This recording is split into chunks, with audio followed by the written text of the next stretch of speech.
Hi friends, welcome to Roja's cooking. இன்றைக்கி நம்ம சேனலில் பாவக்காய் வறுவல் எப்படி செய்கிறதுன்னு பார்க்கலாம். இது வந்து குழந்தைகளுக்கு கண்டிப்பாக ரொம்பவே பிடிக்கும். ஏன்னா இதில் வந்து கசப்பு தன்மை இல்லாமல் நம்ம இன்றைக்கி செய்ய போகிறோம்.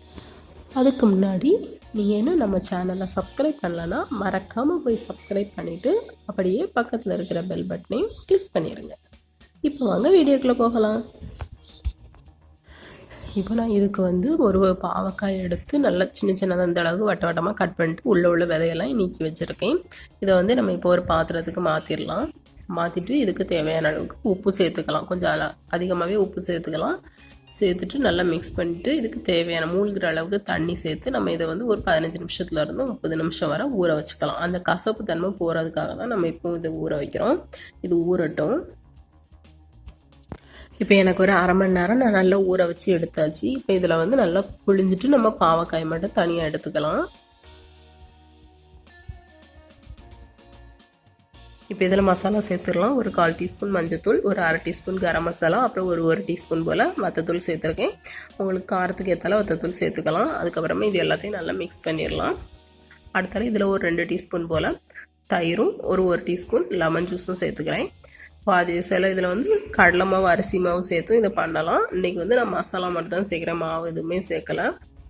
அடுத்தால உப்பு வந்து நான் சேர்க்கலை, ஏன்னா உப்பில் ஊற வச்சதுனால நான் உப்பு சேர்க்கலை. இப்போ இது எல்லாத்தையும் நல்லா மிக்ஸ் பண்ணிடலாம். எல்லாத்தையும் நல்லா கலந்தாச்சு. இனி இது வந்து ஒரு 10 நிமிஷம் மட்டும் ஊறட்டும் இருந்து. இப்போ பாவக்காய் எல்லாமே நல்லா ஊறியாச்சு. அடுத்த நம்ம இதை ஃப்ரை பண்ணிடலாம். இதுக்கு வந்து நான் ஒரு கடாயில் ஒரு 2லேருந்து 3 டேபிள் ஸ்பூன் போல் எண்ணெய் சேர்த்துக்கலாம்.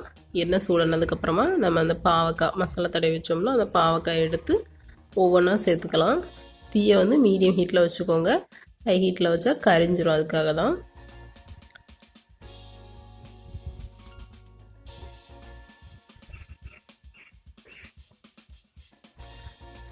இப்போ பாவக்காய் எல்லாமே நல்லா ஃப்ரை ஆயிடுச்சு. அதாவது ஒரு பக்கம் அந்த கோல்டன் ப்ரௌன் கலர் வந்ததுக்கப்புறமா நம்ம இதை மெதுவாக ஒவ்வொன்றா திருப்பி போட்டுக்கலாம்.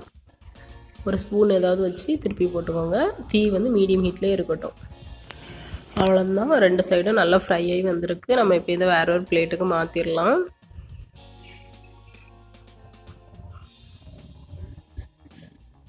அடுத்தால மீதி இருக்கிறதையும் நான் இதே மாதிரி ஒவ்வொன்றா போட்டு எடுத்துருந்தேன்.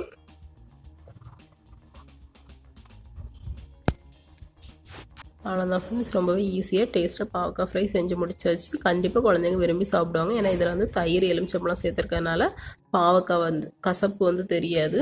நீங்களும் இதேமாரி செஞ்சு பாருங்கள். செஞ்சு பார்த்துட்டு எப்படி இருந்துன்னு கமெண்ட்டில் சொல்லுங்கள். இந்த வீடியோ உங்களுக்கு பிடிச்சிருந்தா லைக் பண்ணுங்கள், ஷேர் பண்ணுங்கள், சப்ஸ்கிரைப் பண்ணுங்கள். தேங்க்யூ.